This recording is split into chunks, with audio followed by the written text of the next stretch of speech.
다 같이 사도신경으로 우리들의 신앙을 고백하며 하나님께 예배를 드리도록 하겠습니다. 전능하사 천지를 만드신 하나님 아버지를 내가 믿사오며 그 외아들 우리 주 예수 그리스도를 믿사오니 이는 성령으로 잉태하사 동정녀 마리아에게 나시고 본디오 빌라도에게 고난을 받으사 십자가에 못 박혀 죽으시고 장사한 지 4일 만에 죽은 자 가운데서 다시 살아나시며 하늘에 오르사 전능하신 하나님 우편에 앉아 계시다가 저리로서 산자와 죽은 자를 심판하러 오시리라. 성령을 믿사오며 거룩한 공예와 성도가 서로 교통하는 것과 죄를 사하시는 것과 몸이 다시 사는 것과 영원히 사는 것을 믿사옵나이다. 아멘.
오늘 우리가 함께 나눌 말씀은 역대하 7장 1절에서 22절까지의 말씀입니다.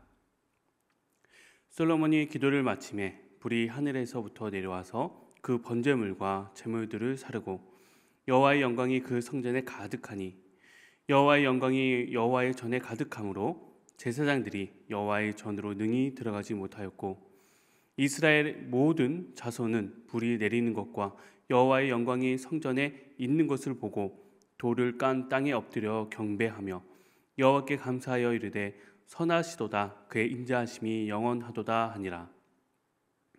이에 왕과 모든 백성이 여호와 앞에 제사를 드리니 솔로몬 왕이 드린 제물이 소가 22,000마리요 양이 12만 마리라. 이와 같이 왕과 모든 백성이 하나님의 전에 낙성식을 행하니라.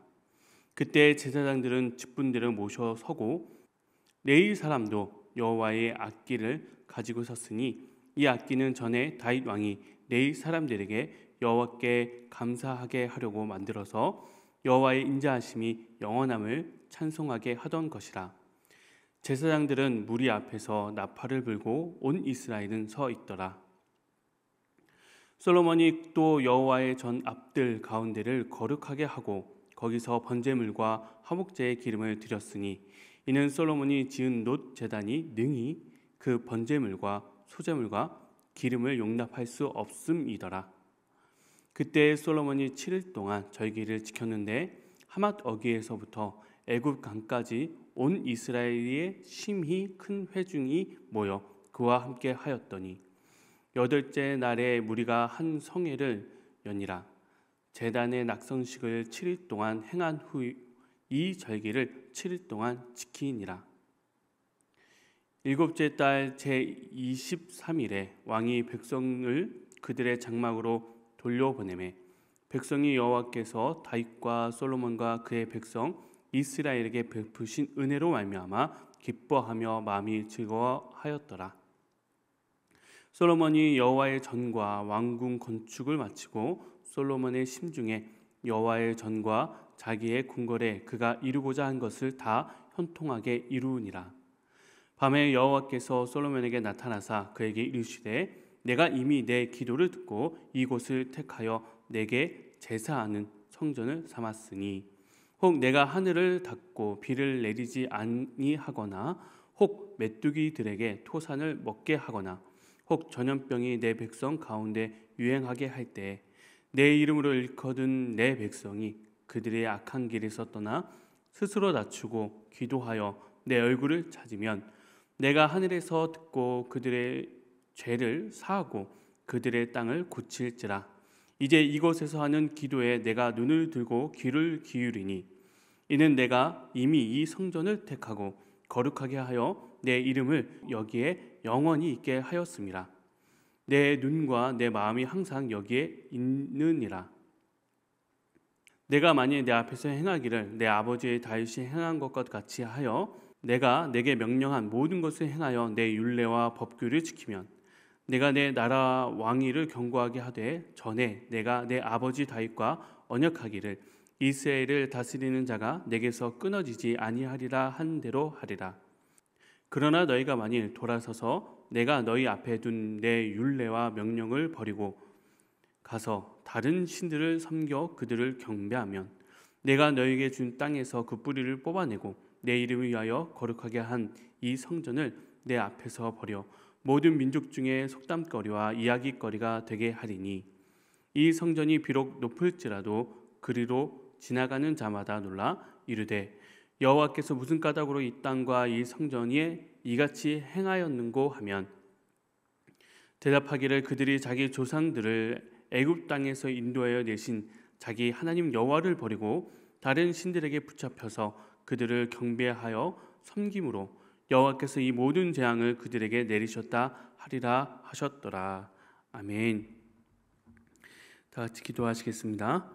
할렐루야. 사랑과 은혜가 풍성하신 우리 하나님 아버지, 오늘도 우리에게 평안을 맞이할 가정과 일할 장소를 허락하신 우리 하나님, 저녁이 되고 아침이 되니 또 다른 새로운 하루를 창조하시는 우리 하나님께 감사드립니다.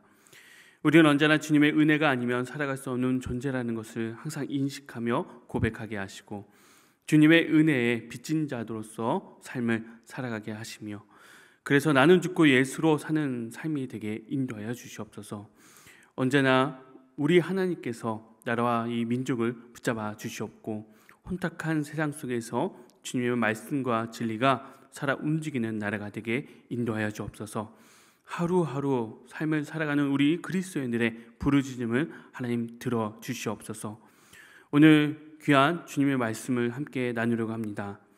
내 이름을 일컫는 내 백성이 그들의 악한 길에서 떠나 스스로 낮추고 기도하여 내 얼굴을 찾으면 내가 하늘에서 듣고 그들의 죄를 사하고 그 땅을 고쳐주신다고 하셨사오니, 오늘 이 시간 주님의 귀한 은혜를 내려주시고 우리를 고치시고 우리의 기도를 들어주시옵소서.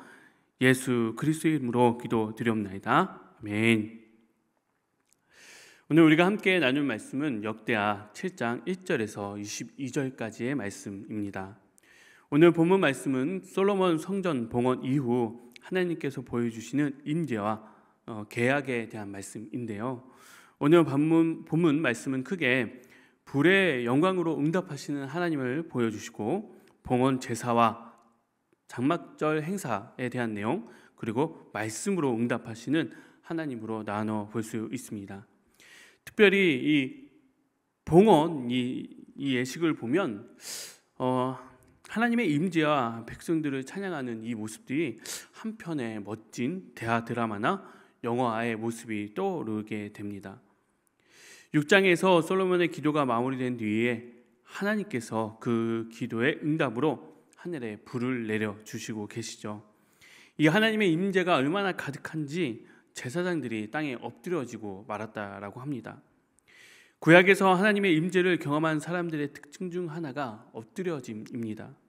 말씀으로 세상을 창조하신 그 하나님의 임재 앞에 피조물 된 우리는 자연스럽게 엎드려질 수밖에 없죠. 그래서 예수님의 제자들도 예수님을 영접할 때 자연스럽게 엎드려지고 있는 것을 볼 수 있습니다. 주여, 나는 죄인이로소이다 라는 말이 절로 나오게 되죠.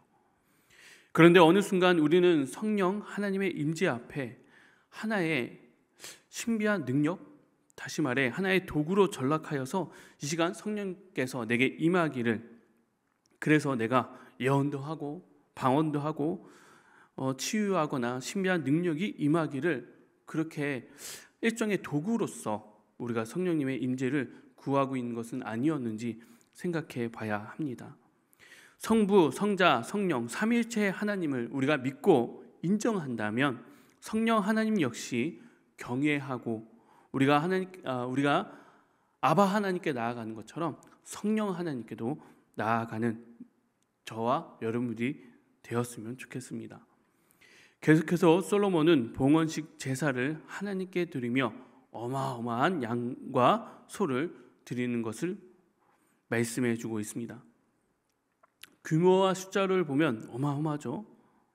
그리고 또 이어서 8절에 보면 그때 솔로몬이 7일 동안 절기를 지켰는데 라고 하는데, 이 절기가 장막절 또는 초막절이라고 이야기하는 당시 구약시대의 3대 절기 중 하나로 출애굽 이후에 광야 생활을 하면서 가을 추수에 대한 감사의 마음을 표하는 그런 절기로 이어져 있었습니다. 이는 솔로몬이 성전 봉헌식을 아주 성대하게 하기 위해 장막절 절기에 맞춰 진행했다라는 견해가 있습니다. 하나님께 드리는 가장 최선의 것을 설계했다라는 생각이 들었습니다.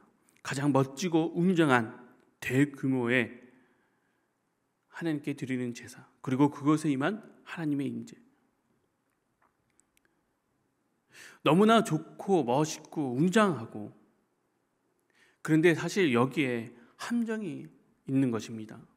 겉으로 보이는 화려함과 웅장함, 모든 것이 완벽하게 돌아가는 제사들. 그럼 과연 하나님께서는 이런 화려함을, 이런 웅장함을 하나님은 그런 것만 기뻐하시는 걸까요? 오늘 본문 하나님의 응답과 임재는 성막 안에 갇혀있던 하나님이 이제 웅장한 성전으로 그 거처를 옮기시면서 뭔가 기뻐하는 모습으로 혹시 여러분들은 느껴지시나요? 온 백성들이 주님 앞에 나와 웅장한 찬양과 수많은 양과 소를 제물로 바치자 하나님은 그 웅장함, 그 화려함에 과연 감동하시는 걸까요? 이런 의문을 들면서 이 설교를 준비하는데 한 질문이 떠올랐습니다. 창조주 되신 하나님께서 숫자에 목말라, 화려함에 목말라, 그 크기에 목말라 하시는 분이실까? 그래서 이 화려하고 웅장한 이 축제의 끝에 하나님은 솔로몬에게 이렇게 말씀하시죠. 역대하 7장 17절에서 20절.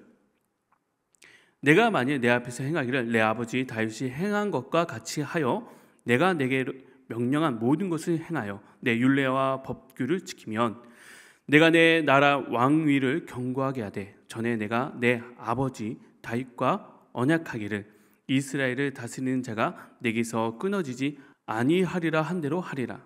그러나 너희가 만일 돌아서서 내가 너희 앞에 둔 내 율례와 명령을 버리고 가서 다른 신들을 섬겨 그들을 경배하면 내가 너희에게 준 땅에서 그 뿌리를 뽑아내고 내 이름을 위하여 거룩하게 한 이 성전을 내 앞에서 버려 모든 민족 중에 속담거리와 이야기거리가 되게 하리니. 화려한 재물에 취해서 하나님께서 와 좋다 복 이렇게 약속하시기보다 하나님의 언약의 말씀, 하나님의 백성이 되는 약속을 해주고 계신 것입니다. 안타까운 일이지만 이스라엘 백성들은 이 언약을 어기고 말죠. 우리의 생각으론 이토록 강한 하나님의 임재를 경험했다고 한다면 여전히 그 뒤로 하나님만 잘 섬기며 살면 될 거라고 생각하지만 그 믿음이 그 후대에 잘 전달되지 못했을 뿐더러 후대가 뭔가요? 우리도 잘 알다시피 이 솔로몬은 이 거대한 성전을 건축하고 봉헌하고 하나님을 열심히 기쁘게 제사드리고 예배하는 삶이었지만 그 끝이 결국 아름답게 끝나지 못한 것을 우리는 알 수 있습니다. 그러나 이것이 꼭 솔로몬에게만 해당되는 일은 아닐 수도 있는 것이죠. 우리들의 삶은 어떤가요? 하루하루 다짐하고 후회하는 우리들의 연약함. 그래서 예수님이 이 땅에 오셨고 우리에게 은혜를 주시며 성령의 도우심으로 이 연약한 우리를 도우시고 계신 것입니다. 부족하고 연약한 우리들의 의지와 결단을 늘 언제나 도우시며 함께 하시는 성령 하나님이 그래서 우리에게 계신 것이죠. 우리 인생에 진짜 신앙의 힘이 발휘해야 할 때, 우리들의 인생에 진짜 믿음의 행동이 필요할 때, 우린 연약하지만 도우시는 성령님의 은혜로 말미암아 우리가 주님의 백성이 되길 선택하고 행동할 수 있게 하나님께서 도와주실 줄 믿습니다. 오늘 하루도 우리가 이런 웅장함만 바라기보단 우리 안에 주의 성령님이 함께 하셔서 우리의 삶을 결단하고 오늘 하루의 삶이 그리스도인으로서의 삶을 살아가기를, 예수님을 닮고 예수님의 삶을 쫓아서 살아가는 삶이 되기를 우리 다 같이 주님께서 알려주신 기도 같이 들으시면서 결단했으면 좋겠습니다. 주기도문 하시겠습니다. 하늘에 계신 우리 아버지여, 이름이 거룩히 여김을 받으시오며 나라가 임하시오며 뜻이 하늘에서 이루어진 것 같이 땅에서도 이루어지이다. 오늘 우리에게 일용할 양식을 주시옵고 우리가 우리에게 죄 지은 자를 사하여 준 것 같이 우리의 죄를 사하여 주시옵고 우리를 시험에 들게 하지 마시옵고 다만 악에서 구하시옵소서. 나라와 권세와 영광이 아버지께 영원히 있사옵나이다. 아멘.